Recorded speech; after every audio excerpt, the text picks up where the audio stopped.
Om Swastiastu. Perkenalkan, nama saya Agusti Nyuman Satya Sudarsan dari kelas 12 MIPA 7, absen 8. Di video ini saya akan memberikan tanggapan tentang kekerasan yang terjadi di Papua. Sebelum saya memberikan tanggapan tentang kekerasan yang terjadi di Papua, saya akan menjelaskan tentang radikalisme dan terorisme.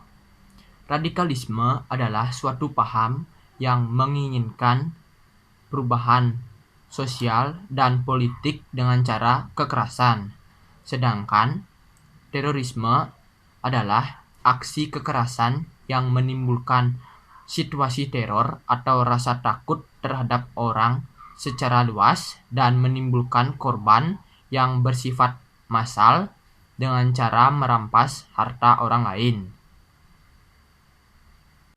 Selanjutnya, saya akan menjelaskan tentang perbedaan radikalisme dan terorisme.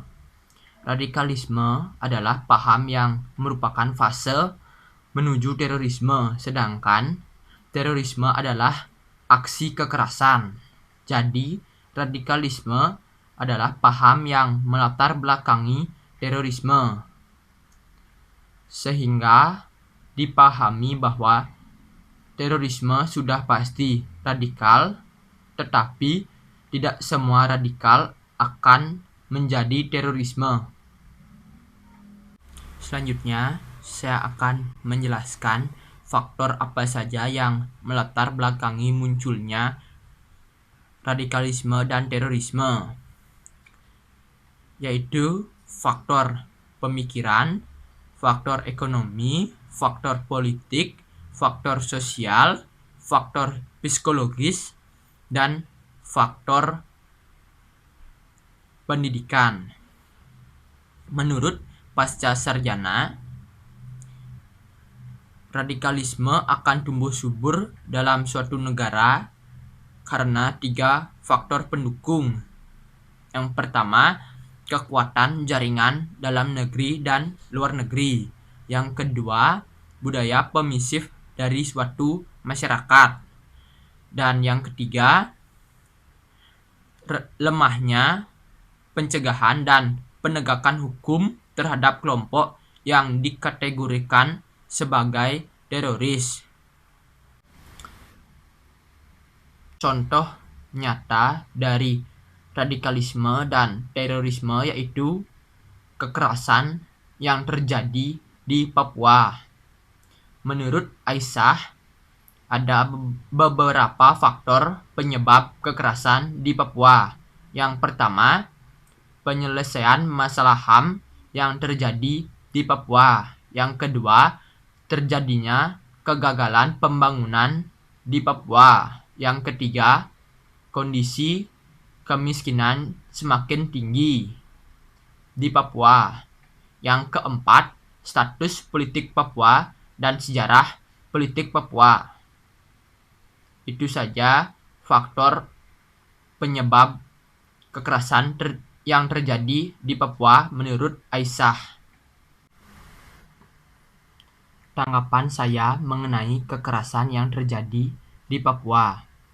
Kekerasan di Papua telah masuk dalam berbagai kehidupan dan profesi, di mana aksi teror yang mereka lakukan. Pihak yang mengikuti paham radikal tersebut harus ditindak secara tegas atau diberikan hukuman sesuai aturan yang berlaku di Indonesia. Kita semua perlu mewaspadai diri. Masyarakat kita harus siap bahwa virus radikal dan terorisme itu bisa masuk kemana saja. Masyarakat harus tetap berwaspada. Pencegahan dan penindakan harus dilakukan karena kelompok radikalisme dan terorisme juga terus melakukan upaya untuk menyebarkan paham dan ideologinya ke segala lapisan masyarakat.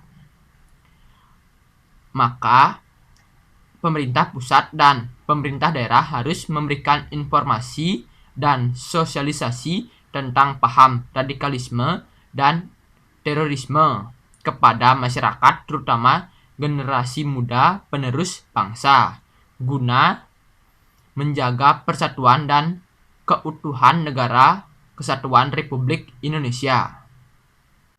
Sekian penjelasan dan tanggapan saya tentang radikalisme dan terorisme yang terjadi di Papua. Saya tutup dengan Prama Santi. Om Santi Santi Santi Om.